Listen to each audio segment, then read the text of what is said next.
All right, let's talk about the populist movement. This is from pages 579 to 583 in your textbook. Let's start with some of the problems facing farmers during what we call the Gilded Age. This end of the 1800s, from about 1877 to 1900, is sometimes called the Gilded Age. And at this time, prices are falling on agricultural goods. There are international market instabilities. In other words, because of agricultural production around the world, prices are going up and down at an unpredictable rate. And as a result of improvements in transportation, changes in prices on agricultural goods in other parts of the world have a real effect on American farmers. So, wheat, corn, rice, barley, all these things that farmers are producing are now global commodities and can be traded on a global scale. And as a result, the prices are not that stable. Railroads were important to farmers, and railroad rates are actually falling at this time. But farmers feel like they are being gouged by the railroads. They are being taken advantage of by the railroads and their prices. Farmers also have to take out a mortgage and sometimes a second mortgage to get a house, to get more land, to get more new machinery. So farmers are in debt. Farmers in the South are especially in debt, where systems like the crop lien system and sharecropping are used to fund agriculture. The crop lien system was the system where farmers would borrow based off of their expected harvest. And like sharecropping, it put farmers in debt and really caused them to struggle. There's also regional problems. In New England, the land was drastically overworked. It had been farmed since the 1600s, and the nutrients had not been replenished as fast as they had been taken out. In Kansas and Nebraska during the Gilded Age, they're going to suffer through major drought. And sometimes these regional differences varied county by county. Some regions in Kansas, for example, might have good access to water and might not suffer, while others might be completely barren and people pack up and leave because the soil is so dry. What's most important is the perception at this time. It's more important than the reality. Yes, railroad rates actually fell, but farmers feel like they're being taken advantage of.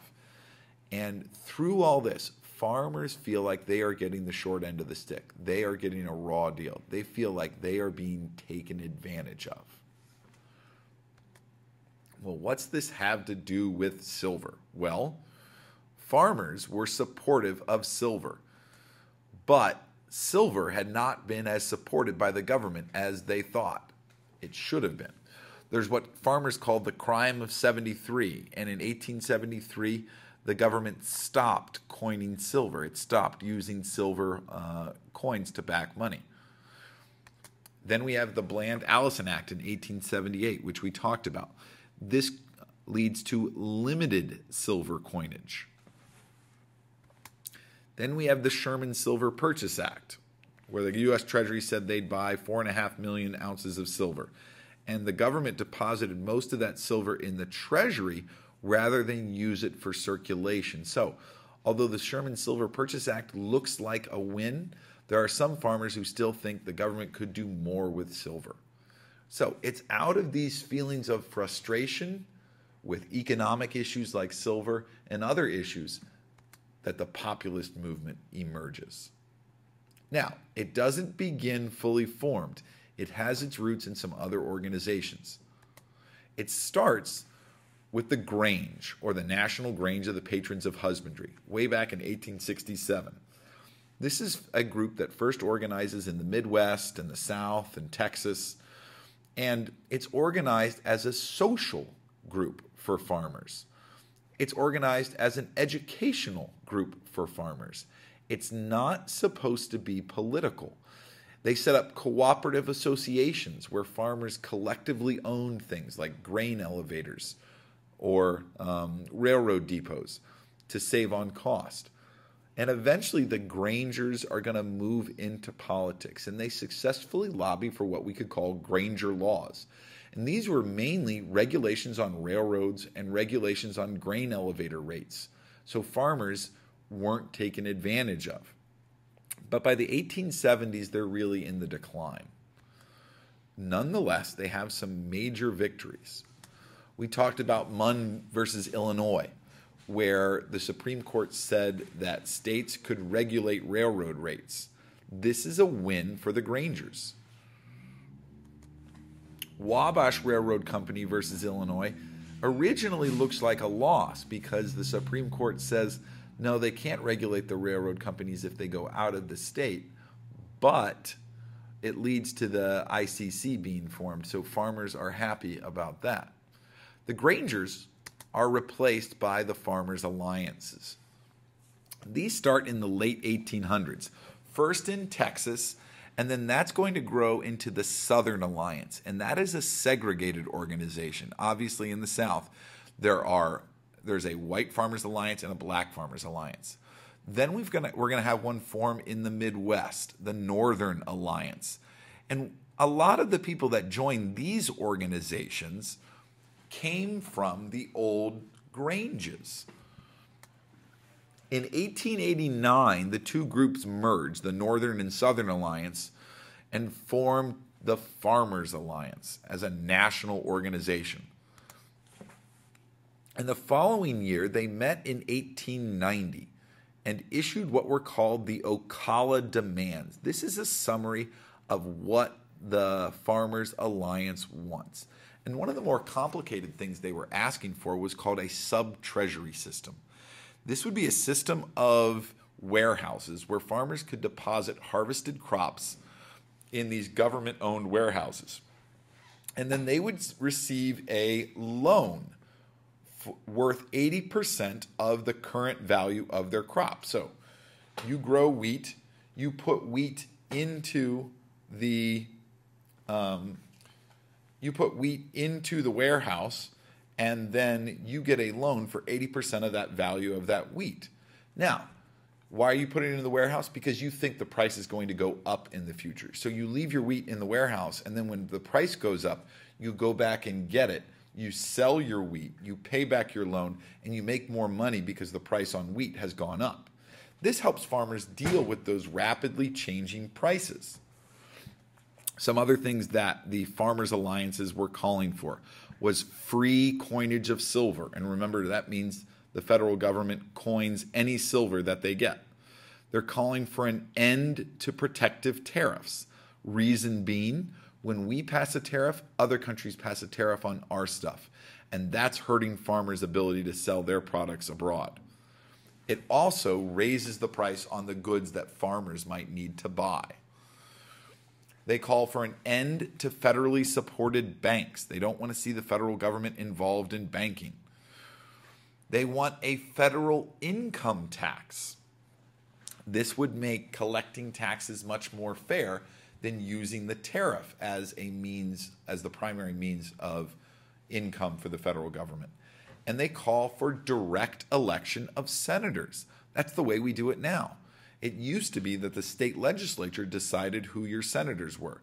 But the Farmers Alliance is one of the first groups to call for the direct election of senators. As you can see, the Farmers Alliance is a lot more political and a lot less social than the Grange. They're going to run candidates for office. In that sense, they're almost a political party. In 1890, they win some victories in western states and southern states. And they eventually will control eight state legislatures and have 47 representatives in Congress during the 1890s. That's significant for a third party. And it will grow into an official third party, the Populist Party, or the People's Party, as they sometimes called themselves. All right? In the 1890 congressional elections, the Farmers' Alliance is still a little bit divided. The Southern Alliance thinks that they should join with the Democratic Party. They feel like the Democratic Party's goals reflect their goals more than the Republicans. The Northern Alliance says, no, not even the Democrats reflect what we want. We should run as third-party candidates. So in 1892, 800 members of the Farmers Alliance met in St. Louis, Missouri. And James Weaver and Tom Watson led the meeting and founded or created what's called the Populist Party. And most of them were members of the Farmers Alliance. By this time, the Southern Alliance had given up on the Democratic Party, and actually 100 of those 800 were African Americans. This brings us to an interesting thing about the Populist Party and racism. Some Southern populists identify with black farmers. They see them going through the same struggle, and they work together for the Populist Party. You have white and black farmers, even Southern white farmers, working on the same committees, giving speeches together. You have populist sheriffs in the South calling African Americans to serve on jury duty. That didn't normally happen. And the most extreme case happened in 1892 when 2,000 white populist farmers rode through the night to defend a black farmer from a lynch mob. So racism is a lot less of a problem within the Populist Party as compared to the rest of society. They're going to hold their first presidential convention in Omaha, Nebraska, not surprising, a farming town, in July of 1892. There's also going to be representatives for labor organizations and other reformers, such as the Greenback Party there.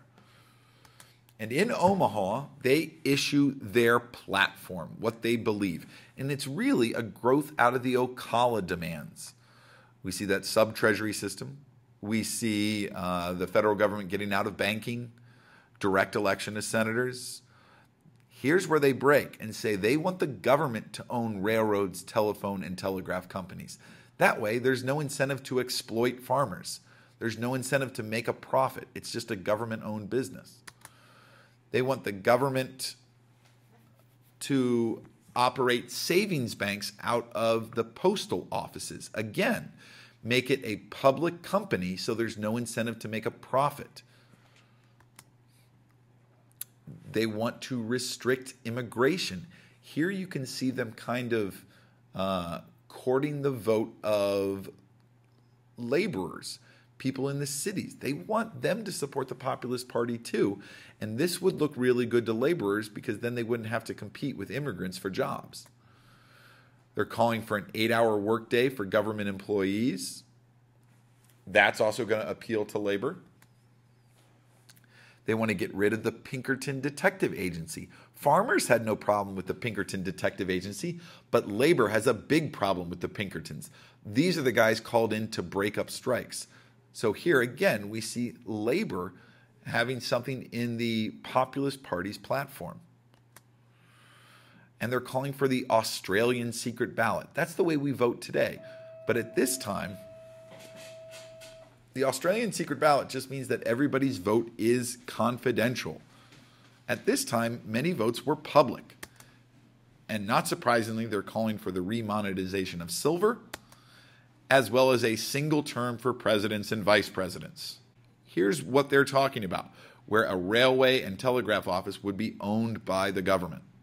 The Populist Party is the first third party to earn over 1 million votes. They actually won 22 electoral votes in the presidential election of 1892.